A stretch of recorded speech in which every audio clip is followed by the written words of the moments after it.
बिस्मिल्लाहिर्रहमानिर्रहीम। अस्सलाम वालेकुम। आज का हमारा लेक्चर जो है नंबर 3 पे है। नंबर 3 में लास्ट टाइम हमने चाइनीज़ रिमाइंडर थ्योरम के कुछ क्वेश्चंस किए थे।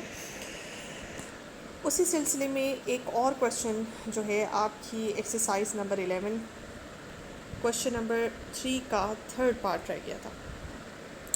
होप सो कि पिछले जो क्वेश्चंस मैंने आपको चाइनीज़ रिमाइंडर थ्योरम के थ्रू करवाए थे वो आपने कर लिए होंगे और आपको अच्छे से समझ भी आ गई होगी, क्योंकि प्रैक्टिस के बगैर आपको समझ नहीं आ सकती। तो होप सो कि आपने प्रैक्टिस कर ली होगी। ये देखिए, ये आपके पास कॉन्ग्रुएंस पड़े हुए हैं, 4 कॉन्ग्रुएंस इक्वेशंस पड़ी हुई हैं। आपने इन्हें साइमल्टेनियसली सॉल्व करना है। और नो डाउट कि जब भी इस तरह से कॉन्ग्रुएंस इक्वेशंस को साइमल्टेनियसली सॉल्व करने की बात है तो हमारे जहन में फ़ौरन चाइनीज़ रिमाइंडर थ्योरम आता है। तो हमने इसको वैसे ही सॉल्व करना है जैसे चाइनीज़ रिमाइंडर थ्योरम को सॉल्व के को अप्लाई करते हैं एक से ज़्यादा कॉन्ग्रुएंस इक्वेशंस के ऊपर। ये क्वेश्चन मैं स्पेशली क्यों करवा रही हूँ, क्योंकि ये क्वेश्चन जो है इससे पिछले जो लेक्चर में मैंने आपको जो एप्लीकेशंस कराई थी चाइनीज़ रिमाइंडर थ्योरम की, वो उनसे डिफरेंट है। क्योंकि इस क्वेश्चन में देखिए, इस क्वेश्चन में उन तमाम क्वेश्चंस में एक्स के कोफिशिएंट्स 3 या 3 से ज़्यादा इक्वेशंस जितनी भी थी उन तमाम में एक्स के कोफिशिएंट्स आपको 1 दिए हुए थे। लेकिन इस क्वेश्चन में जितने भी इस इक्वेशन में एक्स के कोफिशिएंट्स हैं वो 1 नहीं हैं, आपने उन्हें 1 बनाना है। तो इस तरह की टाइप का भी मैं चाह रही थी कि मैं एक क्वेश्चन करा दूँ। और स्पेशली इसमें जो नंबर 2 पे कॉन्ग्रुएंस इक्वेशन लिखी हुई है, इसको अगर आप गौर से देखें, सबसे पहले तो आपने इन चारों इक्वेशंस को चाइनीज़ रिमाइंडर थ्योरम के क्राइटेरिया के ऊपर पूरा उतारना है कि क्या ये उस क्राइटेरिया पे पूरा उतरते हैं। और सबसे पहले क्या हमने देखना था, हमने ये देखना होता है कि हमारे पास जितने भी मॉडलोज़ होते हैं वो आपस में क्या कॉन्ग्रुएंट आपस में इनका GCD 1 है, यानी कि आपस में को प्राइम है। तो 5, 6, 11 एंड 7 ये चारों के चारों जो हमारे पास मॉडलो हैं ये आपस में को प्राइम हैं। सेकेंडली हमने क्या चेक करना होता है, सेकेंडली हमने ये चेक करना होता है कि एक्स की जो कोफिशिएंट्स हैं उनको नॉर्मली AI से रिप्रेजेंट किया जाता है। तो ये जो एक्स के जितने भी इन इक्वेशंस में कोफिशिएंट्स लिखे हुए हैं ये सब अपनी अपनी इक्वेशन के मॉडलों के साथ इनका GCD 1 होना चाहिए। अब आप देखें 2 और 5 का GCD 1 है, तो ये कॉन्ग्रुएंस इक्वेशन और 1 जो है इस 1 को डिवाइड करता है, इस नंबर को डिवाइड करे तो ये कॉन्ग्रुएंस इक्वेशन सॉल्वेबल भी होती है और इसका जो GCD होता है वही इसका नंबर ऑफ़ सॉल्यूशंस होते हैं। तो पहली वाली कॉन्ग्रुएंस इक्वेशन सॉल्वेबल भी है और इसका एक ही सोल्यूशन एग्जिस्ट करता है। इस इक्वेशन को देखें तो 4 और 7 का GCD 1 निकलता है और 1 जो है 1 को डिवाइड करता है, तो ये इक्वेशन सॉल्वेबल भी है और GCD 1 निकलने की वजह से इसका सोल्यूशन भी एक है। और यही हाल यहाँ पे है, 11 और 5 का GCD 1 है और 1 9 को डिवाइड करता है, तो ये सॉल्वेबल भी है और इसका GCD 1 होने की वजह से सोल्यूशन भी एक है। लेकिन अगर आप इसको देखें तो आपके पास 3 और 6 का GCD 1 है, 3 और 6 का GCD जो है वो 3 है और 3 जो है वो 9 को डिवाइड करता है। ये कॉन्ग्रुएंस इक्वेशन सॉल्वेबल है, कॉन्ग्रुएंस इक्वेशन के पॉइंट ऑफ व्यू से ये सॉल्वेबल है। और अगर मैं आपसे पूछूं कि इसके कितने सॉल्यूशंस हैं तो फिर आप ये बताएंगे कि जितना GCD है उतना ही सॉल्यूशंस हैं। तो इसका GCD जो है वो आपके पास 3 निकलता है, तो इस कॉन्ग्रुएंस इक्वेशन के 3 सॉल्यूशंस हैं। लेकिन ये कॉन्ग्रुएंस इक्वेशन बाकी सारी चीज़ों को सेटिस्फाई करती है, लेकिन एक मसला यहाँ पे है कि जैसे कि हम अपने चाइनीज़ रिमाइंडर थ्योरम में पढ़ा था, चाइनीज़ रिमाइंडर थ्योरम में हमारे पास 3 और 6 यानी कि ये जो एक एक्स का जो कोफिशिएंट होता है उसका और मॉडलों का जो आपस में GCD होता है वो 1 होना चाहिए, क्योंकि हर कॉन्ग्रुएंस इक्वेशन आपके पास एक सोल्यूशन दे रही है, यूनिक सोल्यूशन दे रही है। ठीक है, मतलब हर कॉन्ग्रुएंस इक्वेशन का अपना एक ही सोल्यूशन एग्जिस्ट करता है क्योंकि उनका GCD 1 है। लेकिन यहाँ पे GCD 3 होने की वजह से इसके 3 सॉल्यूशंस हैं और ये 3 और 6 आपस में को प्राइम नहीं है। और हमारे वहाँ पे डिफाइनिंग बिहेवियर थ्योरम की स्टेटमेंट ही ये थी चाइनीज़ रिमाइंडर थ्योरम की कि हम ऐसी कॉन्ग्रुएंस इक्वेशंस लेते हैं जिसमें एज यानी कि एक्स के कोफिशिएंट्स और मॉडलोस आपस में को प्राइम होते हैं। तो ये जो आपके पास इक्वेशन है ये उस रूल को फॉलो नहीं कर रही। तो सबसे पहले इस इक्वेशन को हमने लिया, हमने इस इक्वेशन को लेके this equation is not according to the Chinese remainder theorem, क्योंकि इसमें GCD 3 आ रहा है। सबसे पहले इसको लिया और इसमें से आपने क्या किया, 3 कॉमन निकाला। ये देखिए 3 भी 6, 9 और 3 ये सब 3 के मल्टीपल्स हैं। आप क्या करेंगे, इसमें से चूँकि 3 कॉमन निकलता है तो आप 3 से डिवाइड कर देंगे। अब हमने ये बहुत अच्छी तरह से, क्योंकि अब हम सारा तकरीबन हमारा कंप्लीट हो चुका है नंबर 3, हम इस रूल को बहुत अच्छी तरह से जानते हैं कि अगर आपके पास A into C is congruent to B into C modulo M हो तो आप क्या करते हैं, आप इस C को दोनों तरफ कैंसिल कर देते हैं। लेकिन ये C जो है ये सी कैंसिल हो जाएगा, लेकिन मॉडलो भी सी से डिवाइड होगा, यानी कि आपने इधर भी सी से डिवाइड किया, इधर भी सी से डिवाइड किया, और मॉडलो को भी सी से डिवाइड किया, तो ये सीज़ तो आपस में कैंसिल हो जाएंगे और मॉडलो सी से डिवाइड हो जाएगा। तो जब आप 3 कॉमन निकालते हैं, यहाँ ख़त्म हो जाता है, एक्स का कोफिशिएंट 1 बचता है, यहाँ आपके पास 3 बचता है, और जब आप 6 को 3 से डिवाइड करते हैं तो आपके पास 2 बचता है। तो ये वाली जो इक्वेशन है आपके पास कन्वर्ट होके इस तरह से हो जाती है।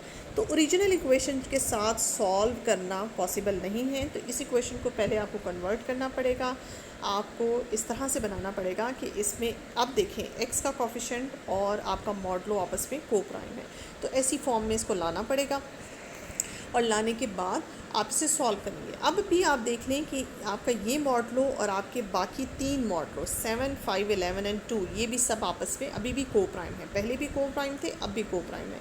इनिशियली आपके पास m1 जो है 5 है, m2 आपके पास 6 है, m3 7 है, m4 जो है वो आपके पास 11 है। लेकिन अब आपने इक्वेशन नंबर 2 को थोड़ा सा मॉडिफाई किया, according to the Chinese remainder theorem किया, और अब आपका m2 6 के बजाय जो है वो आपका क्या हो जाएगा, 2 हो जाएगा।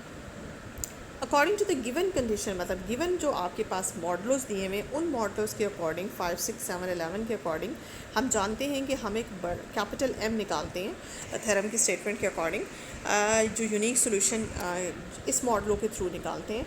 तो ये जो m है ये कैसे निकलता है, इन तमाम m's को आपस में मल्टीप्लाई करने से निकलता है। तो इन तमाम m's को अगर आप आपस में मल्टीप्लाई करते हैं तो आंसर आपके पास 2310 आता है, यानी कि 2310 आता है। लेकिन जब आपका m चेंज हो गया, 6 से 2 हो गया, तो अब जब आप इंस्टेड ऑफ 6 आप 2 लिखेंगे, तो अब देखें कि अब आपका क्या बनता है m, ये देखें आपका m चेंज हो गया। अब आपका जो नया m बना वो 770 बना, पहले आपका 2310 था, अब आपका जो m बना वो 770 बना। ठीक है, अब हमने क्या करना है, अब हम इस इक्वेशन को इक्वेशन नंबर 2 को रिप्लेस कर दें इस इक्वेशन से, और m2 को रिप्लेस कर दें इस 2 से, ठीक है, नए वाले m2 से रिप्लेस करते हैं, और अब जो आपका कैपिटल M है वो भी रिप्लेस हो जाएगा 2310 से। ठीक है, अब इसके साथ अपना पूरा क्वेश्चन चलाएं, जो आंसर निकलेगा एंड में देखते हैं कि हम उसको कैसे ओरिजिनल क्वेश्चन के साथ अटैच करते हैं। अब आपने क्या किया, अब आपके नए सिरे से m1, m3, m4 तो वही रहा, लेकिन m2 जो है आपका 2 हो गया। आपका n1 आपको याद है कि हम कैसे n1 बनाते हैं, n1 बनाते हैं कैपिटल M को m1 से डिवाइड कर लें, इसी तरह से n2, इसी तरह से n3 और इसी तरह से n4 आपने बनाया। ये जी आपके पास n1 का आंसर, n2, n3 और n4 का आंसर आ गया। उसके बाद आपको सब पता है कि हम n1 स्टार की तरफ जाते हैं, हमने n1 स्टार बनाना होता है। n1 स्टार के लिए ये क्वेश्चन होती है, n1 को n1 स्टार से मल्टीप्लाई किया, वो कॉन्ग्रुएंट होता है 1 मॉडलो m1 के साथ। उसमें n1 की वैल्यू इंसर्ट की 154, और फिर उस कॉन्ग्रुएंस इक्वेशन को सॉल्व किया। ये मैं आपको पहले भी तरीका बता चुकी हूँ। आपने क्या किया, 154 को 5 के मल्टीपल में से सब्ट्रैक्ट किया। अब 5 को अगर आप मल्टीप्लाई करें, 5 को पहले आप 154 से ज़रा डिवाइड कर लें और फिर देख लें कि कैसे। तो 5 को आप 30 से अगर मल्टीप्लाई करें तो आपके पास जो है 150 आता है, 150 आता है। 30 से मल्टीप्लाई करने के बाद आपने क्या किया, 5 का मल्टीपल इसमें से सब्ट्रैक्ट कर लिया। जब सब्ट्रैक्ट किया तो आंसर आपके पास रिमाइंडर 4 बचता है। अब हमारा क्या टारगेट है, हमने n1 स्टार की आंसर निकालना है। n1 स्टार का कोफिशिएंट हमने यहाँ पे 1 करना है। तो कोफिशिएंट 1 करने के लिए आपने क्या किया, आपने अगेन 4 में से आपने 5 को सब्ट्रैक्ट किया, तो आपके पास -1 आ जाता है। -1 को दोनों तरफ मल्टीप्लाई किया, मल्टीप्लाई करके ये राइट हैंड साइड पे आपके पास -1 हो जाता है। और चूँकि ये हमारे पास रिमाइंडर होता है किसी भी कॉन्ग्रुएंस इक्वेशन का, ये नेगेटिव नहीं हो सकता, इसको मॉडलों के किसी मल्टीपल से में ऐड करें कि ये पॉजिटिव हो जाए और आपके मॉडलों से लेस भी रहे। तो आपने इसमें 5 × 1 करके इसमें ऐड करें तो आपके पास 4 आ जाता है, 4 पॉजिटिव भी है और 5 से लेस भी है। सेम यही टेक्निक आपने n2 star is congruent to 1 modulo m2 अब हमारे पास 2 है। अब आप इसके ऊपर ये अप्लाई करें, 385 है हमारे n2 का आंसर, यहाँ पुट करें और 2 से डिवाइड करें 385 को। आपके पास आंसर जो है 2 के ऐसे मल्टीपल से आप सब्ट्रैक्ट करें कि आपके पास 384 आता है। 2 का मल्टीपल जो है 384 है, 384 को इसमें से सब्ट्रैक्ट करें तो आपके पास 1 टाइम्स n1 स्टार आता है। अब n2 स्टार आता है। n1 स्टार का आंसर है विद रिस्पेक्ट टू मॉडलो 5 4, और n2 स्टार का विद रिस्पेक्ट टू मॉडलो 2 आपके पास 1 आंसर आया। इसी पैटर्न पे चलते हुए हमने n3 स्टार और n4 स्टार को भी के आंसर्स निकाल लिए according to the modulo 3 and modulo 4। ठीक है, ये 4 आंसर्स आपके पास आ गए। अब हम चलते हैं अपने मेन सोल्यूशन की तरफ। मेन सोल्यूशन की तरफ जाने से पहले हमारे पास ये देखें जी, मेन सोल्यूशन अब हमारा, आप सब जानते हैं, इतनी प्रैक्टिस तो आपको हो गई होगी कि अब हमने क्या करना है, अब हमने एक्स नॉट फाइंड करना है। एक्स नॉट वो हमारा, क्योंकि साइमल्टेनियस इन तमाम कॉन्ग्रुएंस इक्वेशन को साइमल्टेनियसली सॉल्व करके हमने अपना साइमल्टेनियस सोल्यूशन निकालना है। साइमल्टेनियस सोल्यूशन जो है वो एक्स नॉट से रिप्रेजेंट किया जाता है। तो एक्स नॉट का जो फॉर्मूला है ये आपको याद ही हो गया होगा, x1 n1 n1 star x2, जितने आपके n's हैं, n जो है आपका क्योंकि 4 इक्वेशंस हैं इसलिए आपके n's भी 4 होंगे और आपके n स्टार्स भी 4 होंगे, और उनके अकॉर्डिंग x1 भी, x1 x2 x3 x4, ये x1 x2 x3 x4 आपको याद होगा ये क्या होती है आपके, चूँकि इनिशियल 4 इक्वेशंस हैं, कॉन्ग्रुएंस इक्वेशंस हैं, उन चारों का, चूँकि मैंने अभी जो हमने क्वेश्चन नंबर 2 भी जो हमने मॉडिफाई की थी, 3 equations, equation number 1, equation number 3 और इक्वेशन नंबर 4 को तो हमने देख लिया था, इनके यूनिक सॉल्यूशंस, यानी कि इनका एक एक सॉल्यूशन एग्जिस्ट करता है। तो वो जो सॉल्यूशन इनके एग्जिस्ट करते हैं उसको हम x1 x2 x3 और x4 कहते हैं।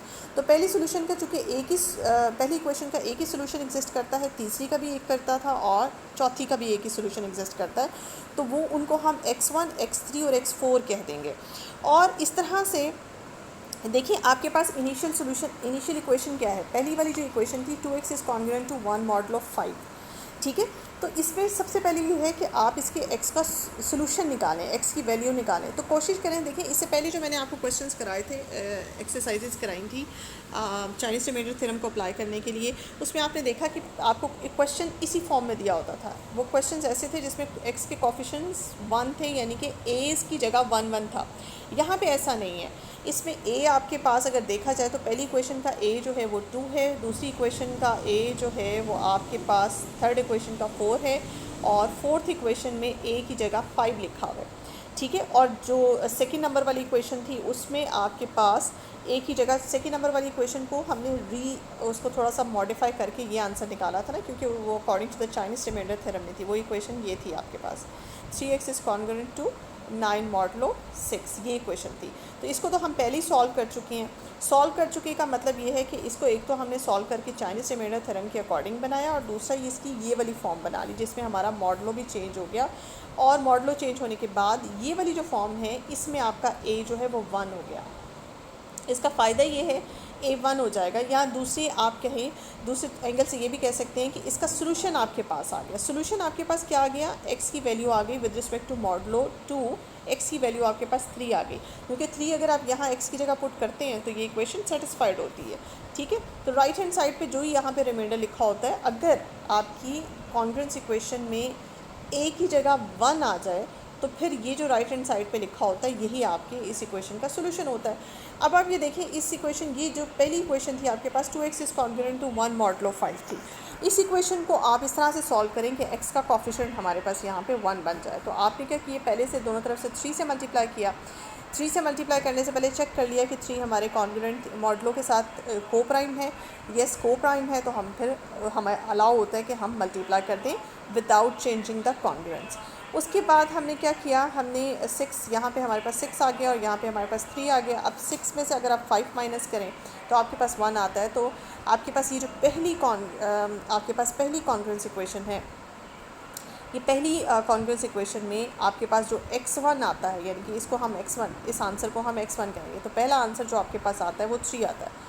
x की वैल्यू अगर 3 यहाँ पे पुट करें तो देखें ये कॉन्ग्रुएंस इक्वेशन सेटिस्फाइड होती है। इस वैल्यू, इस सेकंड वाली कॉन्ग्रुएंस इक्वेशन में भी x की वैल्यू 3 जो है वो सेटिस्फाइड करती है।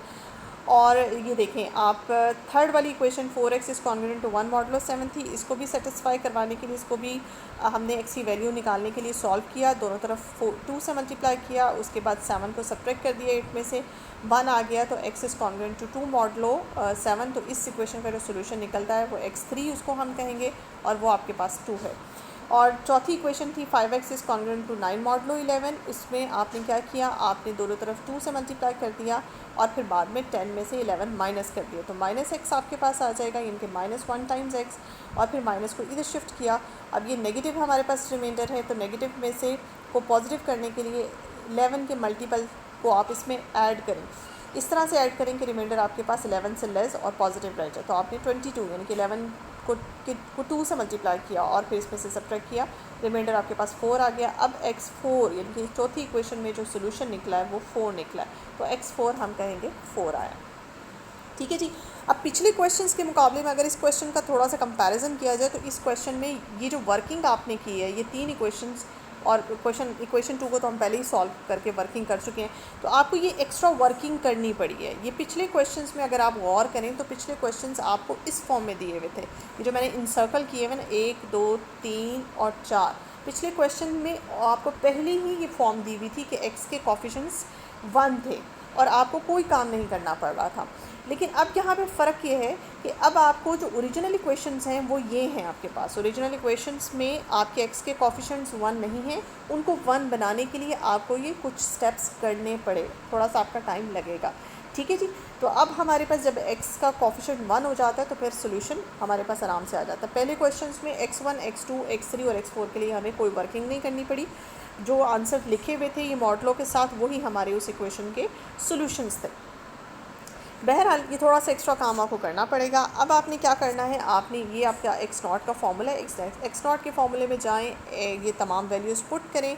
पुट करने के बाद ये आपके पास मौजूद हैं। इन वैल्यूज़ को इंसर्ट करने के बाद आपके पास क्या बनेगा, जो आंसर आता है वो देख लेते हैं। हमारे पास आंसर क्या आता है, ये देखें। हमारे पास आंसर आता है,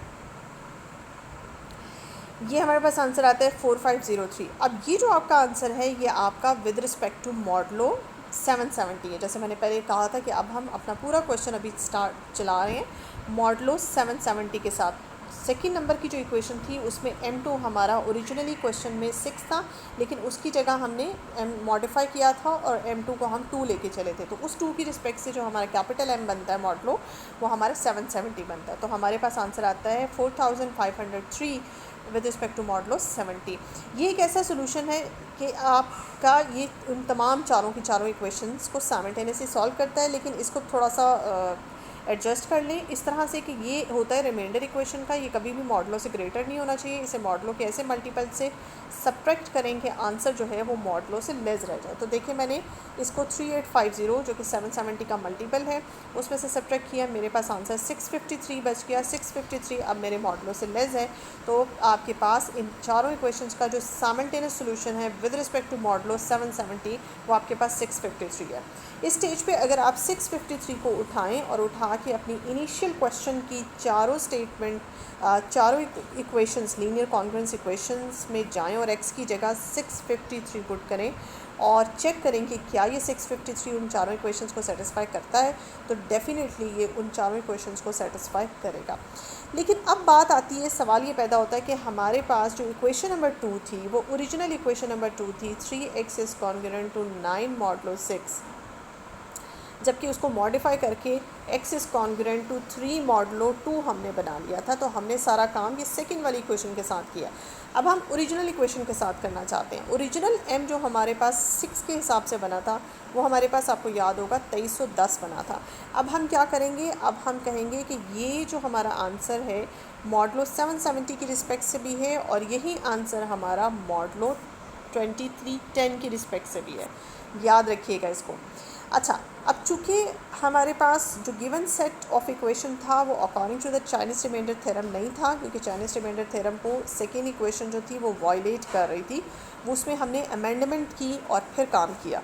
तो आपका यही जो 770 के अकॉर्डिंग एक सोल्यूशन आया, ये सोल्यूशन 2310 के अकॉर्डिंग भी होगा और एक और सोल्यूशन होगा। अब यहाँ पे एक सोल्यूशन नहीं होगा, हम कहते हैं according to the Chinese remainder theorem कि हमारी इन चारों इक्वेशंस के यूनिक सोल्यूशन एग्जिस्ट करता है। लेकिन इस केस में चूँकि वायलेशन हो गई है, एक कॉन्ग्रुएंस इक्वेशन वायलेट कर रही है, अब आपके ये जो सिस्टम ऑफ लीनियर कॉन्ग्रुएंसेस हैं इनका यूनिक सोल्यूशन नहीं होगा। आपने क्या करना है, इनका सोल्यूशन जो है ये जो आपके पास 653 है इसके अंदर 770 ये जो आपका कैपिटल M जो हमने बनाया था उसको ऐड कर लें। जब आप 653 में 770 को ऐड करते हैं तो आपके पास आंसर आता है 1423।